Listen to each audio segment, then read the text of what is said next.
내 안의 감정을 어떻게 하나, 내 안의 감정 어떻게 하나 라는 제목으로 우리가 말씀을 전하도록 하겠습니다.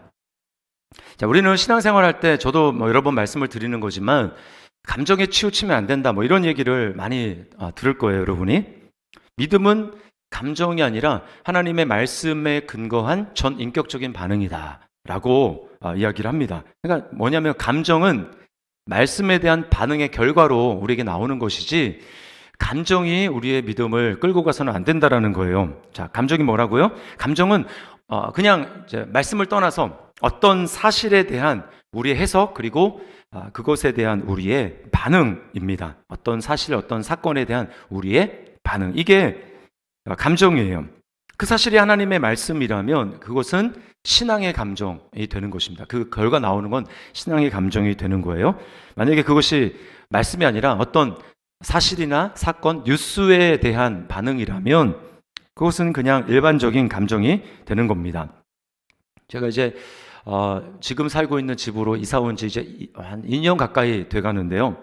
즉 집을 구입하기 하면서 은행에 대출을 이제 알아봤어요. 대출을 알아봤는데 이게 그 사이에 이제 법이 바뀌어서 대출이 잘 안 되더라고요. 대출이 전에는 아파트 대출이 굉장히 잘 됐는데 대출이 막 제한이 되면서 아슬아슬하게 아주 그냥 모자르는 그런 상황이 되는 거예요. 그러니까 이게 참 동탄에서 집을 구하기가 어렵구나.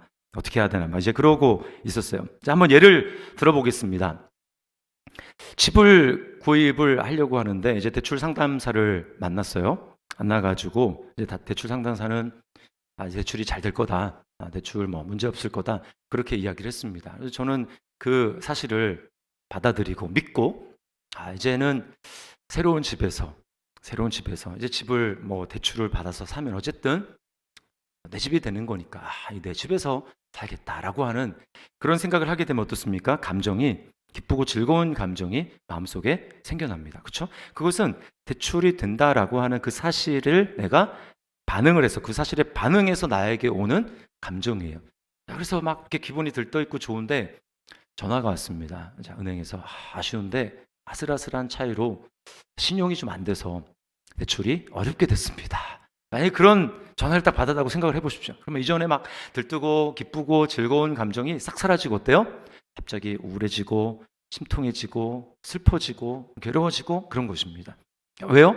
이제 내가 새로운 사실에 대해서 거기에 반응을 하기 때문에 그러한 거예요. 자, 이처럼 사실과 사건이 어떤가에 따라서 우리의 감정은 180도로 달라지게 됩니다.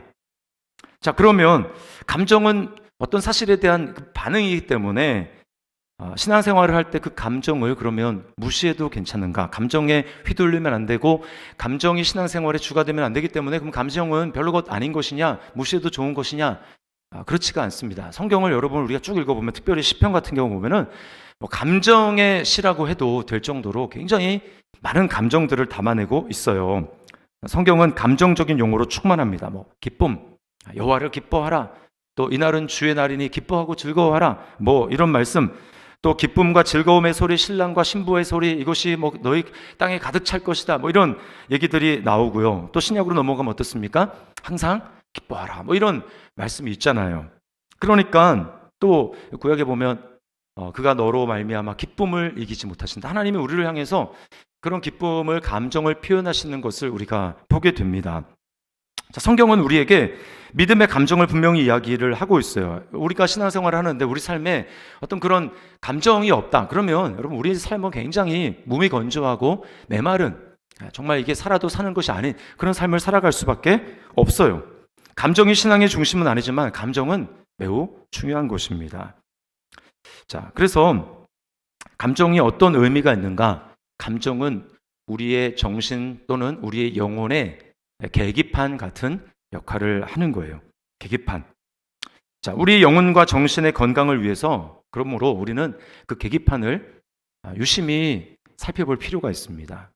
우리 자동차를 운전을 다 하시지 않습니까? 자동차 운전하면 제일 흔하게 들어오는 경고등이 있어요. 계기판에. 이게 뭡니까? 주유등이죠. 주유. 기름이 다 떨어지면 주황색 주유등이 딱 떨어지면 이렇게 뜹니다. 그럼 뭐예요? 주유를 하라는 얘기예요. 그걸 무시하고 계속 간다. 어떻게 됩니까? 고속도로나 도로에서 그냥 차가 섭니다. 저는 한 2번 정도 그런 경험이 있어요. 무시하고 좀만 더 가다가 좀만 더 가다가 그렇게 하다가 차가 섰어요. 그런가 하면 브레이크 유압등 경고등도 있습니다. 이게 브레이크 패드가 다 닳게 되면 브레이크 이제 유압이 제대로 작동 안 하기 때문에 브레이크 잘 작동을 안 하는 거죠. 그러면 거기 이제 그 표시등이 뜹니다. 뭐 그 외에 뭐 엔진 오일 경고등도 뜨고요. 뭐 그런 이제 경고등이 뜨는데 그 경고등을 무시하게 가게 되면 차가 설 뿐만 아니라 또는 차가 고장이 나거나 또는 엄청나게 위험한 사고가 날 수가 있는 거죠. 그럼 우리는 그 계기판을 무시하면 안 되는 것입니다. 그럼 영혼도 마찬가지. 우리가 하나님 앞에 신앙생활을 하게 될 때 우리 영혼의 어떤 감정이 있을 때 하나님이 우리에게 그 감정을 허락하신 이유는 뭐냐면 지금 내 정신 또는 내 영혼의 지금 상태가 지금 어떤가 그거를 살펴보라는 것입니다. 그것을 잠잠하게 살펴보라는 거예요. 우리 마음에 기쁨과 평안이 아니라 만약에 우울이나 분노 또는 염려가 가득하다면 그것은 우리 안에 계시는 성령님이 우리에게 지금 경고의 사인을 보내고 계시는 겁니다. 사랑하는 아들아, 사랑하는 딸아, 지금 너의 삶은 진리에서 벗어나 있구나. 지금 너의 삶은 하나님을 의지하기보다는 너 자신을 의지하고 있구나. 너는 지금 내가 아니라 나를 사랑하고 기뻐하기보다는 세상에 있는 것에 너의 마음이 지금 빼앗겨 있구나 라고 말씀하시는 여러 가지 하나님의 성령님의 경고의 음성이라는 거죠. 그래서 우리는 내 안에 이제 그런 감정이 있을 때 이게 도대체 어디에서 생긴 것인가라고 하는 것을 우리는 잘 따져볼 필요가 있습니다. 반면에 우리가 뭔가 하나님의 그 말씀에 순종하고 하나님의 말씀이 내 안에서 내 삶에 작동되고 있으면 우리 안에는 하나님이 주시는 성령님이 주시는 기쁨이 그리고 평안함이 넘치는 거예요. 그 말은 지금 잘 가고 있다라는 것입니다. 성경에 보면 요한 3서에 요한 사도가 그 편지를 받는 대상들을 향해서 뭐라고 하냐면 사랑하는 자여, 이렇게 사랑하는 자여, 내 자녀가 진리 안에 행하는 것을 듣는 것보다 내가 더 기쁨이 없다, 이렇게 이야기를 합니다. 하나님의 마음으로 충만한 하나님의 마음을 가진 사도가 성도들이 진리 가운데 행하는 것을 볼 때 마음에 막 기쁨이 일어나는 거예요. 그것처럼 똑같이 우리 안에 계시는 성령님은 우리가 진리의 말씀에 순종하며 그 진리의 말씀대로 따라갈 때 우리 안에 막 기뻐하시는 것입니다. 그러므로 우리가 말씀에 순종하며 내 안에 기쁨이 있는 것은 내 안에 성령님께서 기뻐하시는 거예요. 내 안에 성령님이 기뻐하시는 것입니다. 그래서 우리에게 기쁨이 있는 거예요. 반면에 막 내가 내 안에서 우울하고 근심이 있다. 그 말은 내 안에 성령님이 근심하고 계시고 성령님이 기뻐하고 지금 있지 않고 있다라는 것입니다. 자, 우리는 진리에 반응하지 못하고 육신으로 반응하게 될 때 우리 안에 계시는 성령님은 근심하시고 성령님은 기뻐하시는 것이 아니라 매우 힘들어하십니다. 그러면 자, 우리 안에 일어나는 여러 가지 감정들, 하루에도 뭐 수십 번 바뀌는 그런 감정들, 이 감정들을 우리가 어떻게 해야 할까요? 어떻게 처리하고 하나님의 뜻대로 이것을 다스릴 수 있을까요? 제가 딱 오늘 말씀 한 절이지만 그걸 가지고 2가지로 말씀을 드리려고 합니다. 자, 첫 번째는 그리스도 안에 있는 새로운 신분으로 우리는 나의 사건들을 재해석할 수 있어야 합니다. 자, 이것이 실제로 하나님을 믿고 의지하는 거예요. 자, 8절 우리가 읽었는데 8절 그 앞부분에 보시면 이렇게 얘기하죠. 백성들아 시시로 그를 의지하고, 이렇게 말씀을 합니다. 시시로, 때때로, 순간순간 필요할 때마다 그 말이에요. 하나님을 의지하라 라고 이야기를 합니다. 여러분, 하나님을 의지한다라는 말은 어떤 의미냐면 내가 하나님 안에서 새로워진 나의 신분, 하나님이 나에게 말씀하시는 그 신분 위에 굳건히 서서 우리가 믿음으로 반응하는 것을 이야기를 하는 것입니다. 특별히 그 감정이 일어날 때 이렇게 하는 것은 내가 과거에 겪었던 어떤 상처, 나를 힘들게 했던 어떤 그런 부분에 대해서 우리는 하나님을 의지하고 그리스도 안에서 새롭게 된 나의 신분으로 그 과거의 사건, 그 사건 때문에 일어난 나의 어떤 상처, 그 감정, 그것을 새롭게 바라보고 재해석할 수 있어야 된다는 거예요. 그러려면 우리는 하나님의 말씀을 근거해서 나의 신분을 그냥 머리로 내가 동의하는 정도로는 그 과거의 상처를 내가 재해석하고 그것을 진리로 이겨낼 수가 없습니다. 우리에게 뭐가 필요하냐면 흔들리지 않는 확신이 필요해요. 확신. 그냥 그렇구나 라고 하는 게 아니라 이건 너무나 분명하고 이것은 나에게 확실한 일이다 라고 하는 이 확신이 우리에게 필요한 것입니다. 우리가 하나님의 말씀이 내 안에 실제가 되지 못하는 이유는 실제로 그것을 잘 믿지 않기 때문입니다. 우리는 믿는다고 생각을 하지만 믿지 않고 있는 거예요. 확신이 없는 것입니다. 흔들리는 거예요. 그래서 우리 안에 그 일이 일어나지가 않는 것입니다. 그래서 우리는 어설프게 알면 안 되고요. 그것을 확신해야 되고 내 안에 일어난 일이라고 주장할 수 있어야 됩니다. 그리스도 안에서 나는 새로운 피조물이고 나는 그리스도 안에 있고 하나님의 변함없는 사랑이 나와 함께하고 계신다라고 하는 사실을 우리가 날마다 우리가 믿음으로 주장할 수 있어야 돼요. 이번 주 여러분 암송 구절 잘 암송하고 있습니까? 이제 신년에 새롭게 암송하자고 그랬잖아요. 중간 점검 한번 해볼까요? 여러분 그런 게 있었나라고 하는 태도로 하시면 곤란합니다. 한번 해볼까요? 그런즉 누구든지 그리스도 안에 있으면 새로운 피조물이라. 이전 것은 지나갔으니 보라 새 것이 되었도다. 역시 수요일날 나오시는 분들은 조금 수준이 높은 것 같아요. 자, 이 말씀을 우리가 주장하고 확신해야 됩니다. 내가 새로운 피조물이구나.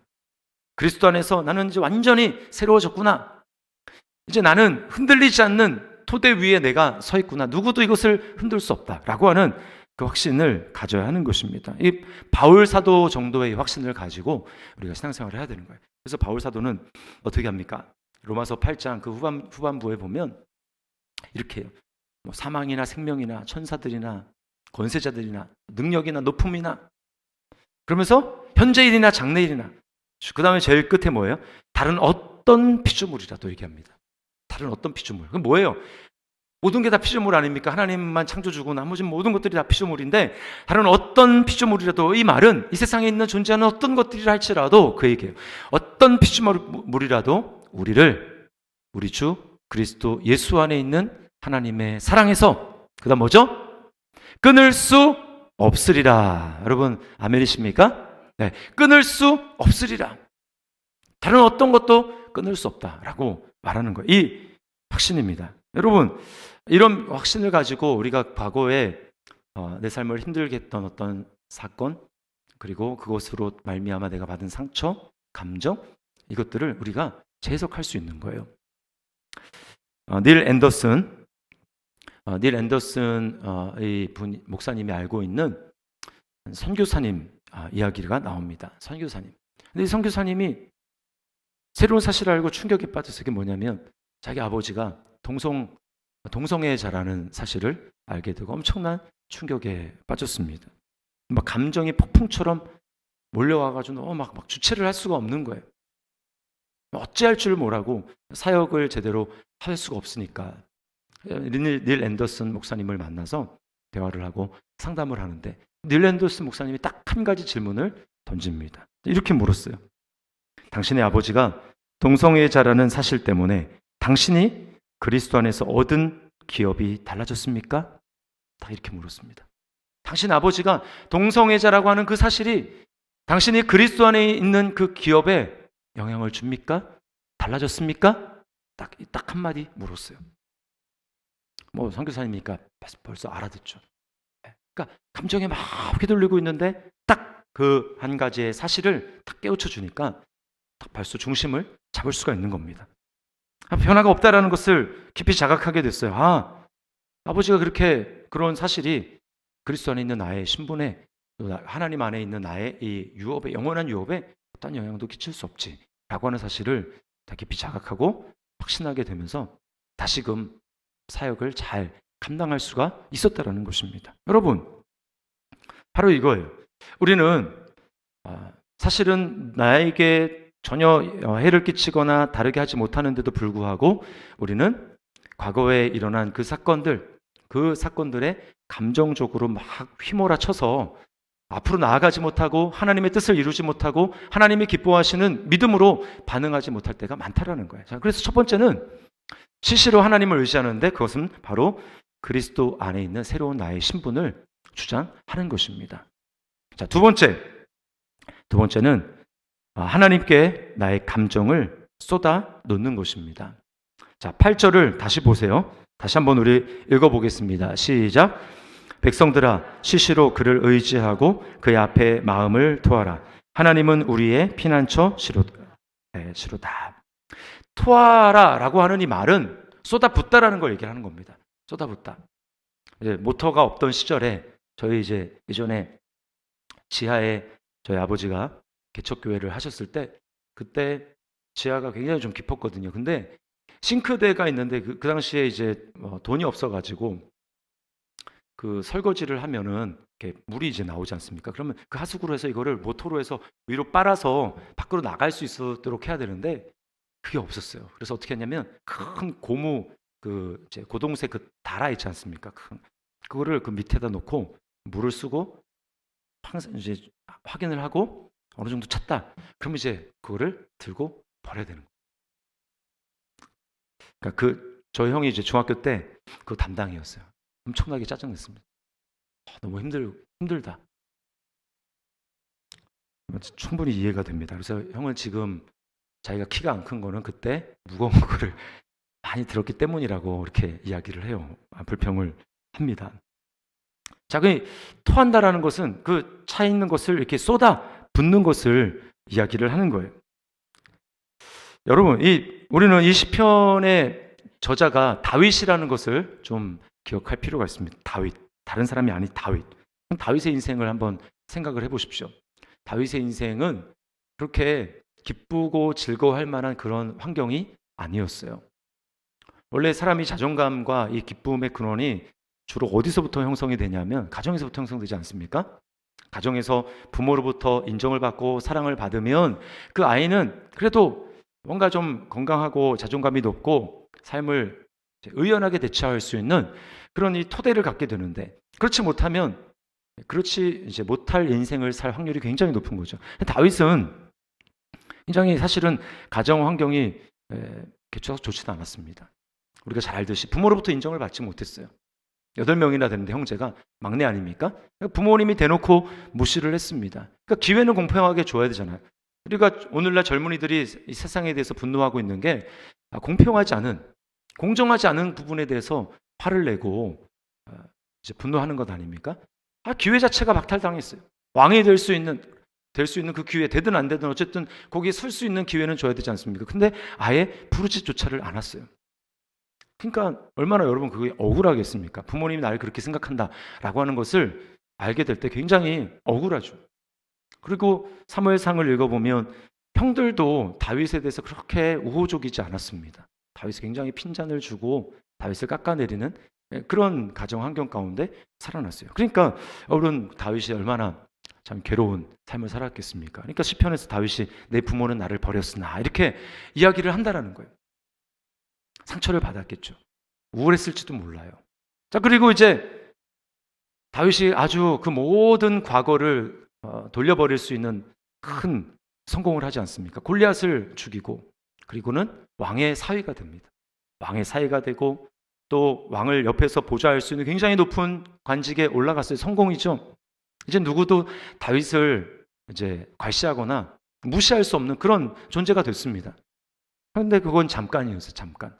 이 사울이 이제 정신이 헷가닥하면서 다윗을 죽이려고 하지 않습니까? 다윗은 이제 왕의 사위에서 갑자기 왕의 대적자, 왕의 원수가 돼가지고 전국에 수배령이 내려지고 이제는 반역자처럼 자신의 생명을 구하기 위해서 도망 다녀야 되는 그런 신세가 되는 것입니다. 여러분 만약에 빚을 졌어요. 이제 큰 빚을 졌습니다. 빚쟁이가 수시로 막 찾아오고 그래서 내 삶이 정말 고통스럽다. 이렇게 해가지고 내가 평안한 삶을 살 수 없다라고 해서 계속 알리지 않고 막 이사를 다리면서 빚쟁이가 찾아오지 못하도록 그런 삶을 여러분이 만약에 한 1, 2년 살았다고 생각해 보세요. 근데 막 어떻게 해가지고 수소문에서 빚쟁이 찾아와가지고 막 문을 두드리고 여러분 그러면 그 삶이 사는 거겠습니까? 막 사는 게 아닐 거예요. 너무 괴롭고 우울하고. 근데 다윗은 그 정도가 아니고요. 왕이 군대를 동원해서 수천 명 되는 군대를 동원해 가지고 다윗을 조직적으로 계속 잡아다니는 그런 삶을 1, 2년이 아니고 10년이 넘는 삶을 그렇게 살았어요. 10년이 넘는. 그러면 감정이 다 파괴가 되고 인격이 다 파괴가 되고, 그리고 사람이 몹쓸 사람처럼 얼굴에는 그냥 근심이 가득하고, 그 사람은 감정의 골이 굉장히 깊은 것 같아. 그 사람 보면 얼굴에 그늘이 너무 많은 것 같아. 여러분 그렇게 생각하지 않겠습니까? 그런데요, 하나님은 그 다윗을 뭐라고 하셨냐면, 다윗이 내 마음에 합한 사람이다. 그리고 시편을 읽어보면 성경 시편의 대부분이 다윗의 시잖아요. 다윗이 어떻게 합니까? 내가 여호와를 즐거워하리로다. 내가 여호와를 기뻐하리로다. 나의 힘이 되신 여호와의 내가 주를 사랑하나이다. 뭐 이런 굉장히 기쁨과 소망에 가득 찬 고백들을 다윗이 하는 것을 보게 됩니다. 그럼 다윗이 어떻게 그런 상황에서 가정 형편도 그렇고, 그리고 10여 년 동안 그의 삶이 완전히 망가질 수 있는, 완전히 기쁨이라고는 없는, 그래서 인생을 굉장히 비관하면서 그렇게 살 수 있는 다윗의 인생이 어떻게, 여러분 그것을 다 이겨내고 기쁨과 감사의 고백을 할 수 있는 그런 사람이 됐을까요? 그 다윗의 비결이 바로 오늘 읽은 8절에 나오는 겁니다. 그 앞에 마음을 토하라. 하나님은 우리의 피난처 주로다. 다윗이 어떤 식으로 하나님 앞에 마음을 쏟았는지를 좀 보여주는 시가요. 이제 여기는 그냥 토하라 이렇게 나와 있는데 시편 109편을 보면 잘 나와 있습니다. 제가 109편 세번역으로 몇 절을 좀 읽어드릴게요. 여러분 자막을 잘 보세요. 109편 6절에 자신을 괴롭히는 악한 자에 대해서 다윗이 이렇게 이야기를 합니다. 하나님 앞에서. 자, 이렇게 합니다. 악인을 시켜 그와 맞서게 하십시오. 고소인이 그의 오른쪽에 서서 그를 고발하게 하십시오. 하나님 앞에 지금 마음을 쏟아놓는 겁니다. 하나님, 그 사람보다 더 악한 사람이 그 사람을 괴롭히고, 그리고 다른 사람이 그 사람에 대해서 법정에 고소를 하게 해주십시오 라고 하나님께 자신의 마음을 쏟아놓습니다. 그 다음에 7절에 그가 원수입니다. 다윗의 원수. 그가 재판을 받을 때에 유죄 판결을 받게 하십시오. 그가 하는 기도가 죄가 되게 하십시오. 하나님 지금 다윗이 하나님 앞에 지금 그렇게 얘기해요. 하나님 그 사람 무기징역에 처하게, 절대 밖에 못 나오게 하나님 유죄 판결을 받게 해주시고, 그가 혹시 하나님 앞에 기도한다면 하나님 그 기도는 다 축복이 아니라 저주로 바뀌어서 그의 죄가 되게 해주십시오. 8절에 그가 살 날을 짧게 하시고 빨리 죽게 해달라는 거예요. 그리고 그가 하던 일도 다른 사람이 하게 하십시오. 하는 일마다 다 안 되게. 그리고 9절 그 자식들은 아버지 없는 자식이 되게 하고 고아가 되게 해달라는 거예요. 그 아내는 과부가 되게 하십시오. 10절에 그 자식들은 떠돌아다니면서 구걸하는 신세가 되고 폐허가 된 집에서마저 쫓겨나서 밥을 빌어먹게 하십시오. 여러분 대단하지 않습니까? 밥을 빌어먹게 하십시오. 거지로 살아가게, 자녀들이 그렇게 되게. 11절에 빚쟁이가 그 재산을 모두 가져가고 낯선 사람들이 들이닥쳐서 재산을 모두 약탈하게 하십시오. 여러분 진짜 살벌하지 않습니까? 기도할 때 다윗이 이런 기도를 했단 말이야. 근데요, 제가 이렇게 기도를 해보려고 하는데 잘 안 돼요. 우리는 이런 기도를 할 때 우리 안에 한 두 가지 좀 가로막는, 이것을 힘들게 하는, 잘 하시는 분은 잘하시면 됩니다. 근데 저는 해보려고 하니까 잘 안 되는데 그 이유가 저한테 한 두 가지 정도 있는 것 같아요. 첫 번째는 아무리 그래도 그렇지 예수님을 믿는데 내가 이렇게까지 할 수 있나? 예수님이 이웃을 사랑하라고 했는데 이렇게 하는 것은 좀 아니지 않나? 라고 하는 그런 생각이 있어요. 그러니까 이렇게까지 못하는 거예요. 여러분, 근데 중요한 건 뭐냐면 이웃을 사랑하기 위해서 이렇게 하는 겁니다. 다윗이 진짜 사울이 밉지 않겠습니까? 사울이 그렇게 미운데 하나님 앞에서 그 마음을 그렇게 우리가 쏟아놓게 되니까 그러면서 이제 막 그렇게 감정이 격해지면 눈물도 흘릴 거예요. 하나님 앞에 눈물 흘리고 어떻게 그 인간이 나한테 그럴 수 있습니까? 라고 하면서 막 눈물을 흘리는데 그렇게 하나님 앞에 눈물을 쏟고 나면 다윗은 하나님을 아는 사람이었기 때문에 그렇게 눈물을 쏟고 마음 속에 있는 것들을 다 감정들을 하나님 앞에 토로하고 나면 하나님은 다윗에게 이렇게 말씀하는 겁니다. 야, 네가 사람에게 하면 그것은 문제가 될 수 있겠지만 네가 나에게 하면 그것은 문제가 되지 않는다. 나는 그 모든 것을 다 받을 준비가 되어 있다.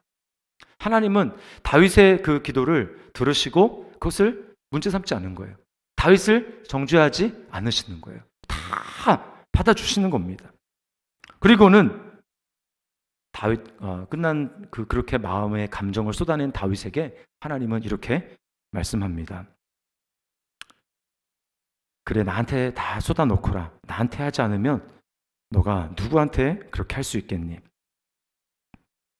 그리고 다윗 걱정하지 말아라. 내가 너와 함께한다. 내가 너에게 기름을 부었고 내가 너에게 약속하지 않았느냐. 지금 너의 삶이 힘들다 할지라도 반드시 내가 너를 기름 부은 너를 반드시 내가 보좌에 앉게 할 것이다. 하나님이 다윗에게 과거에 주셨던 약속들 그 약속들이 다시금 떠오르게 하는 거예요. 마음의 감정을 다 쏟아놓으면 이 감정이 우리가 매여 있을 때는 하나님의 약속의 말씀이 나에게 별로 이렇게 다가오지 않습니다. 그 감정 때문에.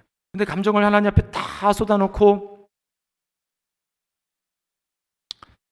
그렇게 하면 하나님께서 마음을 만지시고 그리고 이제 과거에 하나님이 나에게 주셨던 은혜, 하나님 과거에 나에게 약속하셨던 약속의 말씀 그것들을 다시금 떠오르게 되는 거예요. 안개가 거치듯 그것들이 싹 고치게 되고 하나님의 음성, 하나님의 말씀, 약속의 말씀이 나에게 들리기 시작하는 것입니다. 그렇게 해서 하나님 앞에 눈물을 쏟은 다윗은 그다음에 사람 앞에서 웃을 수 있는 거예요. 그래서 그 사울을 죽일 수 있는 기회가 2번이나 있었지만 다윗이 사울을 죽이지 않을 수 있는 감정을 사람에게 쏟아서 이를 그르치지 않을 수 있었던 이유는 하나님 앞에 남김없이 다 쏟아 놓았기 때문입니다. 하나님은요. 그리고 또 하나 우리 안에 그렇게 하지 못하던 이유 하나는 내가 그렇게 하면 진짜 하나님이 그렇게 하시면 어떻게 하지? 내가 하나님께 기도를 하면 하나님 진짜 그 사람에게 그렇게 하시면 어떻게 하지? 우리 간혹 그런 간증들 듣지 않습니까? 내가 그렇게 기도했는데 실제로 그 사람이 다리가 부러졌어요. 하나님 그 사람 다리를 부러뜨려서 이렇게 하게 해주세요라고 했는데 진짜 다리 부러졌어요. 이렇게 하는 경우가 있는데 여러분 그건 하나님이 하실 일입니다. 하나님은 공의의 하나님이세요. 여러분 믿으십니까? 그거 하나님이 알아서 하십니다. 하나님이 그 사람을 사랑하시고 그 사람도 하나님이 진리 가운데 세우실 것이기 때문에 그건 하나님이 하실 일이에요. 나는 내 할 일만 하면 됩니다. 내 감정이 그렇게 매여 있으면 내가 그 사람을 볼 때 사랑할 수 없기 때문에 그 사람을 잘 편안하게 대할 수 없기 때문에 나는 내 감정을 그냥 다 비우면 되는 거야 하나님 앞에. 그러면 하나님이 알아서 하시는 것입니다. 저는 근데 제 안에 어렸을 때부터 믿는 사람은 이래야 된다라고 하는 것들이 너무 강하게 남아있어서 저도 이제 계속 이거 부분을 훈련하고 있어요. 근데 잘 안 될 때가 참 많습니다. 어떨 때는 잘 되는데 어떨 때는 잘 안 돼요. 여러분, 사단은 우리의 감정을 가지고 우리로 하여금 그 감정에 매여서 하나님 앞에 신앙생활을 잘하지 못하도록 우리의 걸음을 방해합니다. 그러므로 우리가 이 감정을 잘 해소하는 것이 필요한 거예요. 여러분 기억하십시오. 제가 이 8절을 근거로 해서 2가지를 말씀을 드렸습니다. 자, 우리 8절을 다시 한번 읽어볼까요? 시작. 백성들아 시시로 그를 의지하고 그의 앞에 마음을 토하라. 하나님은 우리의 피난처시로다. 여러분 사람 앞에 마음의 감정을 쏟아놓으면 문제가 되지만 하나님 앞에 감정을 쏟아내면 하나님께서는 우리를 정죄하지 않으시고 우리의 마음을 살피시고 우리의 그 쏟아놓는 그것들을 다 들으시는 하나님이에요. 욥을 기억하십시오. 욥은 하나님과 맞짱뜰 기세로 막 하나님 앞에 막 저주하고 막 다 퍼붓어요. 근데 하나님이 나중에 가가지고 야, 너 아무리 그래도 그렇지 너한테 어떻게 그렇게 말할 수 있니? 라고 한마디도 하지 않으셨습니다. 하나님은 그걸 다 받아주시는 거예요. 우리의 문제는 하나님을 그렇게 여기지 못한다라는 데 문제가 있는 것입니다. 여러분, 하나님은 선한 분이시고요. 하나님은 요새시고 하나님은 우리의 모든 것들을 다 받아줄 준비가 되어 있는 분이십니다. 하나님은 좋은 아버지가 되십니다. 그러므로 우리가 하나님 앞에 다 아뢰시고, 그리고 그리스도 안에서 우리를 새롭게 하신 그 신분을 의지해서 과거에 나를 힘들게 했던 사건, 상처, 그것들을 우리가 새롭게 진리로 바라보면서 감정들을 처리하고 나아가는, 승리하는 삶을 살아가는 저와 여러분들 될 수 있기를 주님의 이름으로 축원합니다.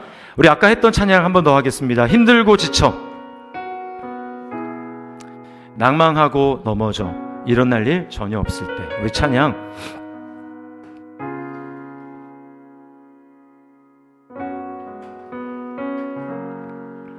이 시간 나에게 실망하고 고통 속에 눈물 흘릴 때 주님 앞에 내 마음을 있는 그대로 토하고 그렇게 할 때 주님이 우리에게 다가오셔서 말씀합니다. 너는 내 아들이다. 너는 내 딸이다.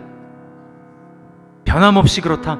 지금 그런 상황에도 내 안에 있는 너의 신분은 절대로 흔들리지 않는다라고 우리 말씀하십니다. 우리 찬양 우리의 믿음의 고백으로 하나님 앞에 고백하며 나가도록 하겠습니다.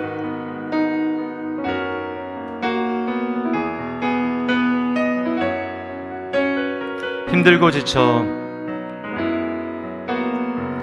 힘들고 지쳐 낭망하고 넘어져 일어날 힘 전혀 없을 때에 조용히 다가와 손잡아 주시며 나에게 말씀하시네.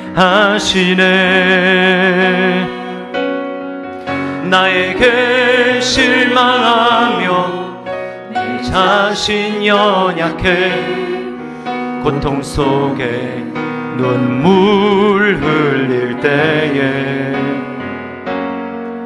못자국 난 그 손길 눈물 닦아주시며 나에게 말씀하시네.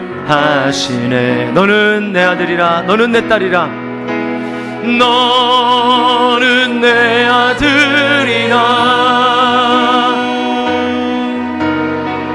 오늘날 내가 너를 낳도다 너는 내 아들이라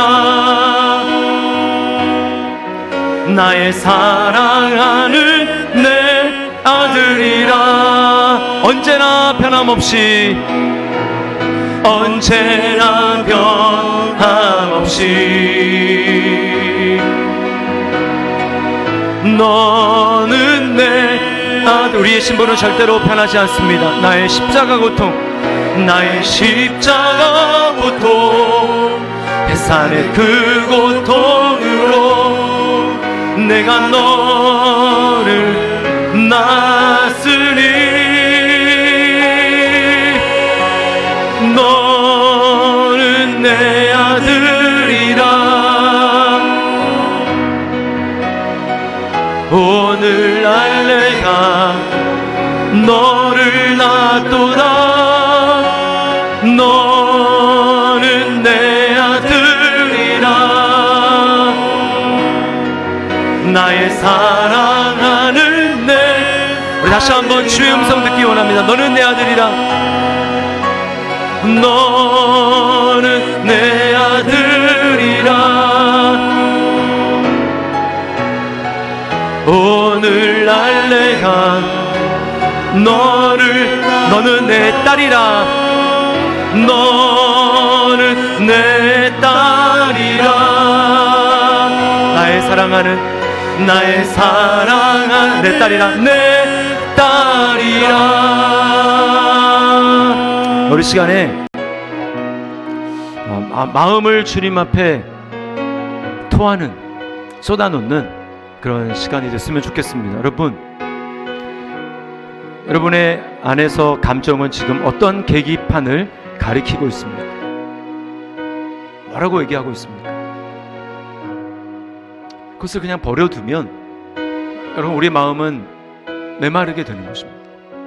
하나님, 우리가 생동감 있게 정말 주님 앞에 기쁘면 기쁘게, 평안하면 평안하게, 신속하게 반응할 수 있는 그런 존재가 되기를 바라시는데, 우리 감정이 그렇지 못할 때에 그것이 우리를 발목을 잡아서 주님의 원하시는 믿음의 길을 걸어가지 못하도록 방해합니다. 그 감정이 혹시 과거의 어떤 상처로부터 비롯된 감정입니까? 그것도 주님 앞에 다 고백하십시오. 다 내어놓으십시오. 주님은 그렇게 고백하는 순간에 그리스도 안에서 새로운 나의 신분으로 그것을 보게 하실 것입니다. 그리고 여러분을 지금 힘들게 하는 그 누군가가 있다면, 여러분 그것을 주님 앞에 다 토하십시오. 저주해도 괜찮습니다. 하나님 앞에서는 괜찮습니다. 그 사람 앞에서 내가 저주의 말을 쏟아내면 하나님 그것을 나의 죄악의 행위로 받아들이시지만, 하나님 앞에서 내 마음을 그렇게 쏟는 것은 하나님은 괜찮다고 말씀하시고 오히려 잘한다고 말씀을 하십니다. 이 시간 내 마음이 기쁨과 평안이 없다면 내 마음에 지금 있는 것들을 주님 앞에 쏟아 놓으면서 주님 앞에 이것들을 다 토하기를 원합니다. 주님의 위로하심과 주님의 은혜를 경험하기를 원합니다. 우리 이 시간 주님 앞에 짧지만 우리 마음을 주님 앞에 내어놓고 고백하며 나아가도록 하겠습니다. 우리 기도하며 나아가도록 하겠습니다. 기도하겠습니다.